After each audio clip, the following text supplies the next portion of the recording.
இதுதான், இது மட்டும்தான். பனியன்னா Milky Mist, only Milky mist.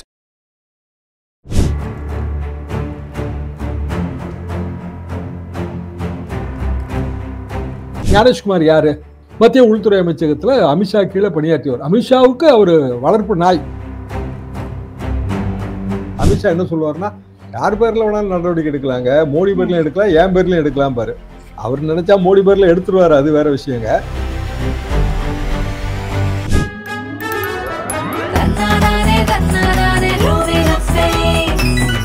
ஏதோ ஒரு வகையில தேர்தல் ஆணையம் பணிந்து ஒரு சில ரிலீஃப் கொடுத்திருக்கு. மேலும் பணியும் தான் எதிர்பார்க்கிறோம். அப்ப ராகுல் காந்தி யாத்திரை கிடைத்த வெற்றியாக பார்க்கப்படும்.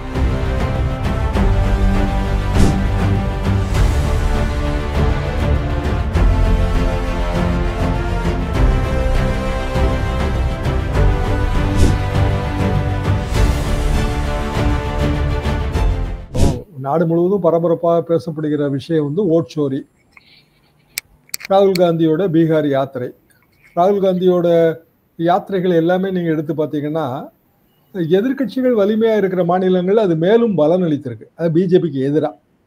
நீங்க முதல்ல இருந்த பாரத் ஜோடோ யாத்திரையிலிருந்து இன்றைய வரைக்கும் அதை நீங்க கம்பேர் பண்ணலாம்.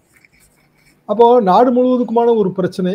ஒரு 2 மாசத்துக்கு முன்னாடி இந்த சார் பிரச்சனை வரும்போது இவ்வளவு பெரிய அரசியல் விழிப்புணர்வு அதுல இல்லை. இப்போ இந்தியாவில் இருக்கிற எல்லா மீடியா, எல்லா பத்திரிகையும் அதை கவர் பண்ணி ராகுல் காந்தியோட பயணம். சுப்ரீம் கோர்ட் திருப்பி மீண்டும் அடுத்த சிட்டிங் உட்காருது. ஏதோ ஒரு வகையில் தேர்தல் ஆணையம் பணிந்து ஒரு சில ரிலீஃப் கொடுத்துருக்கு. உதாரணமாக Aadhaar card inclusion, Epic searchable voter list, இப்படி சில விஷயங்கள்ல பணிஞ்சிருக்கு. மேலும் பணியும் தான் எதிர்பார்க்கிறோம். அப்போ ராகுல் காந்தி யாத்திரை கிடைத்த வெற்றியாக பார்க்கப்படும். அமித்ஷா அவர்கள் ஒரு மசோதாவை அறிமுகம் செய்திருக்கிறார். பிரதமர், மாநில முதல்வர்கள், அமைச்சர்கள் பதவியில் இருந்து நீக்கம் செய்வதற்கான மசோதா. இதை அவசரமாக அறிமுகம் செய்வதற்கான அவசியம் என்ன இருக்கிறது சார்? ரொம்ப அவசரமா கொண்டு வந்திருக்காங்க. இன்ட்ரோ ஸ்டேஜ்ல சர்க்குலேஷனே நடக்கல. சட்டங்களை தவறாக பயன்படுத்துதல், இதுதான் இதுக்கு முக்கிய ரீசன். இப்ப பிஎம்எல்ஏ எவ்வளவு தவறாக பயன்படுத்தப்படுதுன்னு சுப்ரீம் கோர்ட்டே சொல்லுது. அப்போ பிஎம்எல்ஏக்களை யார் அரெஸ்ட் பண்ணாலும் அவரோட பதவி 31வது நாள் ஆளுநரால் பறிக்கப்படும். அப்போ இதை பற்றிய டிஸ்கஷன் பொது வழிக்கு வரும்போது இது சரி தவறு 2 வகையான ஆலோசனைகள் வரும்போது ராகுல் காந்தி எழுப்புகிற விஷயங்கள் உண்மையாவே எலெக்ஷன் கமிஷனை காப்பாற்ற முயற்சி பண்றாருங்க அமித்ஷா. நல்லா யோசிச்சு பாருங்க. ஞானேஷ்குமார் யாரு? மத்திய உள்துறை அமைச்சகத்துல அமித்ஷா கீழே பணியாற்றியவர். அமித்ஷாவுக்கு அவரு வளர்ப்பு நாய். ஆமாங்க, அவர் வீட்டுல இருக்கிற டாக் தான். அவரு முழுக்க அவர் சொல்றதுதான் அவர் செய்வாரு. இதுல ஒன்றும் சந்தேகமே கிடையாது. அமித்ஷா ஞானேஷ்குமார பரிந்துரைத்த போது பின்னாடி என்னெல்லாம் நடந்ததுங்கிறதெல்லாம் இப்போ பத்திரிகையில செய்தியா வருது. அவர் ஒரு ஐஏஎஸ் ஆபீசர், உள்துறை அமைச்சகத்துல ஒரு பணியாற்றுறாரு. சுப்ரீம் கோர்ட்ல 2 நாள் கழிச்சு விசாரணை வருதுங்க. என்ன விசாரணை வருது? தேர்தல் ஆணையர்களை எப்படி நியமிக்கணும், அதுல தலைமை நீதிபதி எப்படி அதில் சேர்த்துக்கிடணும், 3 பேர் தேர்வுக்குழுவில் இருக்க 3 பேரும் நியூட்ரலா இருக்கணும், இப்படியெல்லாம் அங்கே டிஸ்கஷன் ஓடி அடுத்த வாய்தா 2வது நாள் 3வது நாள். இவங்க என்ன பண்றாங்க? காலியா இருக்கிற இடத்த ஒருத்தர் ராஜினாமா பண்ண சொல்றாங்க. அவர் ராஜினாமா பண்ணி இப்ப ஏதோ ஒரு நாட்டுல தூதர் அந்தஸ்துல இருக்காரு. அது பிறகு ஒரு பொது வெளிக்கே வரல. சுப்ரீம் கோர்ட் மேட்டரை முடிச்சிருங்கிறதுக்கு 2-3 நாளைக்கு முன்னாடி அவசரமா கூட்டத்தை போட்டு, 1 பிரதமர், 2வது அமைச்சர், உள்துறை அமைச்சர் மாதிரியான ஒரு அமைச்சர் அந்தஸ்து, 3வது லீடர் ஆஃப் ஆப்போசிஷன் ராகுல் காந்தி. ராகுல் காந்தி அப்ஜெக்ட் பண்றாரு இதெல்லாம் சொல்லி. இன்னும் 2 நாள் கழிச்சு இல்ல 3 நாள் கழிச்சு சுப்ரீம் கோர்ட்ல மேட்டர் முடிஞ்ச பிறகு இந்த கூட்டத்தை வைக்கிறதுல என்னங்க தப்புன்னு கேட்கிறாரு. அதை ஏத்துக்கவே இல்லையே. ஞானேஷ்குமாரை ஒரு கமிஷனரா போட்டாங்க. என்ன காரணம்னா தலைமை தேர்தல் கமிஷனர் ரிட்டையர் ஆக போறாரு. அப்ப இவருக்கு ஆட்டோமேட்டிக்கா தலைமை தேர்தல் கமிஷனர் ஆயிடுவாரு அப்படிங்கிறதானே. அப்போ அவர் அமித்ஷா வீட்டுல இருக்கிற ஒரு செல்ல பிராணின்னு தானே நம்ம எடுத்துக்க முடியும், வேற வழி இல்லைங்களா? அப்போ பின்னாடி எல்லாம் அரசியல் தானே இருக்கு. அப்ப ஞானேஷ்குமாரை காப்பாற்றணும்னு அமித்ஷா நினைக்கிறதுல எனக்கு ஆச்சரியம் இல்லைங்க. இதுல பிரதமரையும் உள்ள கொண்டு வர்றாரு. இந்த மசோதால பிரதமரும் உள்ள கொண்டு வர்றாங்க. நீங்க சொல்ற மாதிரி அமித்ஷா துறையில இருக்கிறவங்க கேஸ் போடுறதோ, இல்ல ஒரு மாநிலத்துக்கு பிரதமர் வர்றாரு, நம்ம தமிழ்நாட்டில இருந்தே நம்ம ஒரு கேஸ் ஃபைல் பண்றாங்க இங்க இருந்து, இது மாதிரி எல்லாம் பண்ண முடியுமா பிரதமரை? இல்ல, பெயில் நீங்க பெயில் எடுத்து பார்க்கணும். Fail is the rule, jail is the exception. Supreme court எத்தனையோ முறை சொன்ன விஷயம்தான். ஜாமீன் வந்து கொடுத்துட்டே இருக்கணும், அரெஸ்ட் பண்றதே வேண்டான்றாங்க. 7 வருஷம் மேல தண்டனை வாங்கக்கூடிய வன்குற்றங்களுக்கு தான் நீங்க கைது நடவடிக்கை எடுக்கணும், மற்றபடி வந்து கைது நடவடிக்கை தேவையில்லை. நேரடியா வந்து குற்றச்சாட்டை பதிவு பண்ணி சார்ஜ் ஷீட்டை நோக்கி தான் போகணும். அப்படியே கைது பண்ண வேண்டிய அவசியம் ஏற்பட்டாலும் பிணை கொடுக்க வேண்டியதுதான் வந்து இயல்பா நடக்கிற விஷயமா இருக்கணும். ஜெயிலில் போடுறது ரொம்ப அபூர்வமா நடக்கிற விஷயமா இருக்கணும். ஆனா பிஎம்எல்ஏ கீழே எடுக்கிற எல்லா கேஸும் எடுத்தீங்கன்னா பெயிலே கிடைக்காது உங்களுக்கு. அதாவது செஷன்ஸ் கொடுக்காது. பிஎம்எல்ஏ கோர்ட்டே அதுதான். ஹைகோர்ட்டு ரொம்ப ஷையா இருக்கு, அவங்களும் கொடுக்கறதே இல்லை. சிதம்பரம் இன்னைக்கு ட்வீட் பண்ணியிருக்காருங்க, thousands ஆஃப் பெயில் கேசஸ் வந்து சுப்ரீம் கோர்ட்ல வந்து நிக்குது. அப்போ சுப்ரீம் கோர்ட்ல மேட்டர் முடியுதுக்கு 3 மாசம் 4 மாசம் ஆகுங்க டோட்டலா. ஒருத்தர் வந்து தவறாக கைது செய்யப்பட்டால் அவர் வந்து உச்சநீதிமன்றத்தில் போய் பெயில் வாங்கினா அவரு ஒரு 4-5 மாசம் உள்ள இருந்துருவாரு. அப்போ அமித்ஷா நினைச்சு மோடியை தவறாக கைது செய்யணும் அப்படிங்கிற பொலிட்டிக்கல் சரி. டெல்லி ரத்த பூமிங்க. நீங்க மோதாய் சாம்ராஜ்ய சரித்திரத்தை எடுத்து பாருங்க, இல்ல டெல்லி ஆண்ட மன்னர்களோட சரித்திரத்தை எடுத்து பாருங்க. அப்பாவை ஜெயில வச்சு தானங்க மகன் வந்து ஆட்சிக்கு வர்றான். அப்ப அது நடக்கக்கூடாதுன்னு என்ன இருக்கு? நடக்கலாம். இங்க தமிழ்நாட்டை பொறுத்த வரைக்கும் எந்த மாதிரியான ஒரு டார்கெட் பண்றாங்க சார்? தமிழ்நாட்டில் வந்து திமுக தலைமையிலான கட்சிகள் எதிர்க்கும், அதிமுக தலைமையிலான கட்சிகள் ஆதரிக்கும்.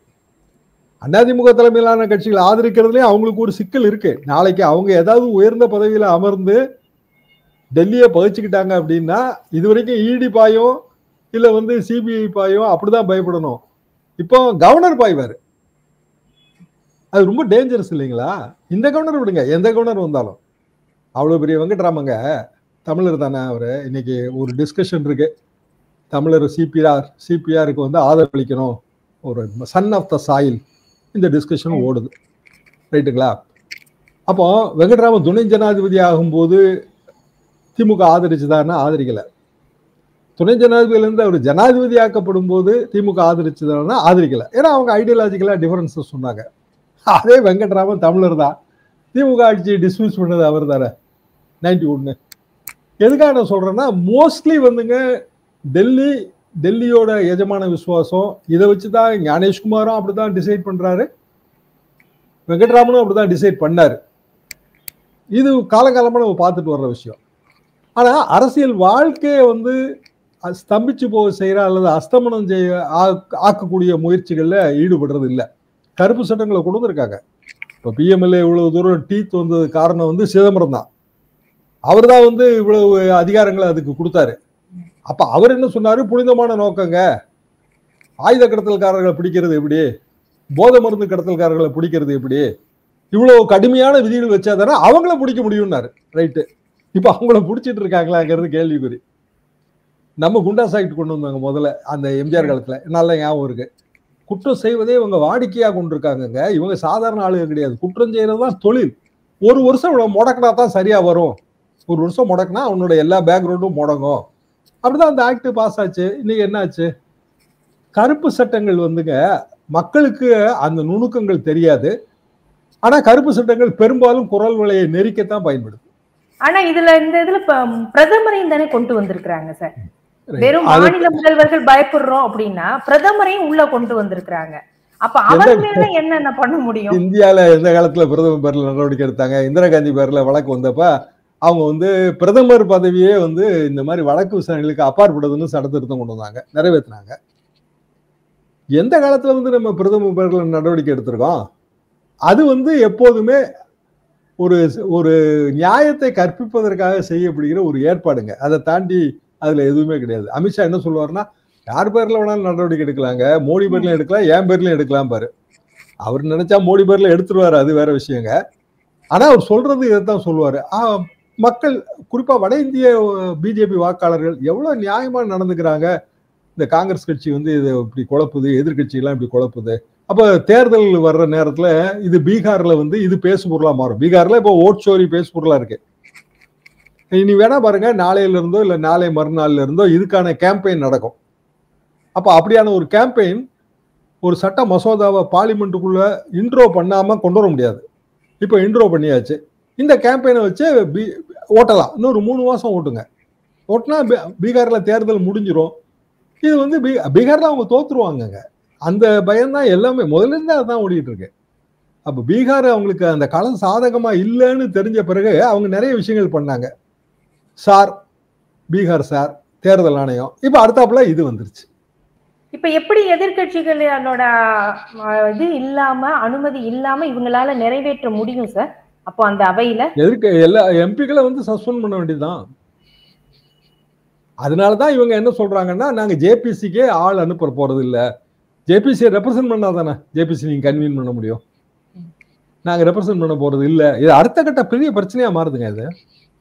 ஓகே சரி. ஆனா நிறைவாக சார், இது நீதித்துறை எடுக்க வேண்டிய ஒரு விஷயங்களை எல்லாம் இவங்களே எடுத்துக்கிறாங்க. 30 நாள் சிறையில் இருந்தால் இல்ல எல்லாத்தையும் நீதித்துறை எடுத்தா ஜனநாயகத்துக்கு ஆபத்துங்க.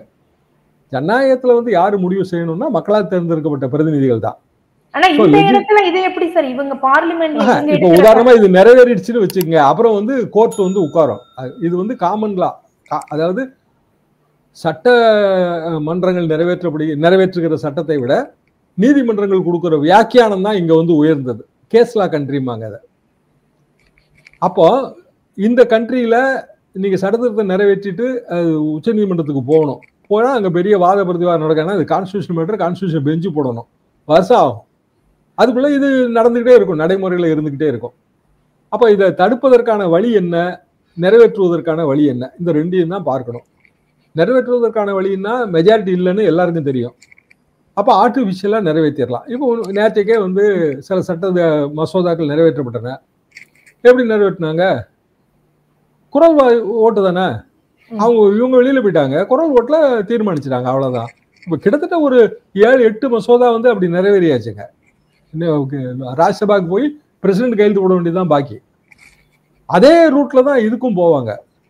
அது ஆளுங்கட்சி இது பண்ணும், சூழ்ச்சி தடுப்பதற்கு ஒரே ஒரு வழிதான் இருக்கு. ஜேபிசிக்கு இவங்க ஆள் அனுப்பக்கூடாது, ஜேபிசியை டீஃபங்க்ட் ஆக்கணும். ஒண்ணு, இது பற்றிய பொதுமக்கள் உணர்வுகளை விளக்க உரைகள் மூலமாக தெரிவிக்கணும் மக்கள்கிட்ட. மக்கள் ஆதரவு திரட்டாம இதெல்லாம் நடக்காதுங்க. ஜனநாயகத்துல மக்கள் சக்தி தான் மகத்தானது. அந்த மக்கள் சக்தியை நீங்க கையில கொண்டு வந்தா மட்டும்தான் இதெல்லாம் தடுத்து நிறுத்தவே முடியும். எல்லா அரசியல்வாதியும் யாருக்குங்க பயப்படுவாங்க? வாக்காளர்களுக்கு. இருந்தாலும் அது பெரிய ஆபத்தா தான் இருக்கும் அப்படின்னு தோணுது சார். மக்கள் எவ்வளவு தூரம் இது விழிப்புணர்வா இந்த ஓட்சோரி வந்து போயிடுச்சு இல்லையா, மக்கள்கிட்ட போய் சேர்ந்துருச்சு இல்ல. முதல்ல வந்து அது ஒரு டெக்னிக்கல் மேட்டரா தானே இருந்துச்சு. ராகுல் காந்தி ஒரு தைரியமான முடிவு எடுத்து ஒரு பவர் பாயிண்ட் பிரசன்டேஷன் பண்ணி அதை மக்கள்கிட்ட கொண்டு போய் சேர்த்துட்டார்ல. கேம்பெயினிங் அப்படித்தாங்க பண்ண முடியும். திமுக வந்து எனக்கு என்னன்னா, இப்ப திரும்ப அது எப்படி உங்களுக்கு ரீச் ஆகும்? இதை தடுக்கிறது அப்படின்னா மக்கள் கிட்ட இப்ப விழிப்புணர்வு வந்துருச்சு. மக்கள் வந்து ஒரு விஷயத்துக்கு மக்கள் எதிராக இருக்கிறாங்கிற உணர்வு வந்து அரசியல்வாதிக்கு தோற்றுவித்தா அரசியல்வாதி பயந்துரும். தூய்மை பணியாளர் மேட்டருங்க, மக்கள் எதிராக இருக்காங்க உணர்வு வந்த உடனே அதுக்கு வந்து எவ்வளவு தூரம் வந்து அதை சரி கட்டினாங்க யோசிச்சு பாருங்க.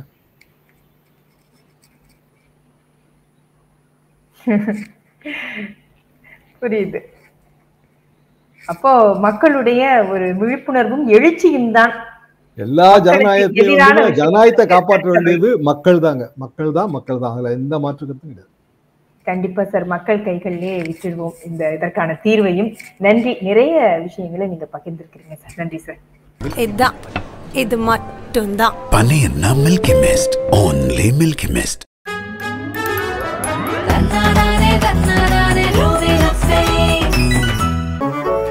மின்னம்பலம்.com, தமிழின் முதல் மொபைல் பத்திரிகை.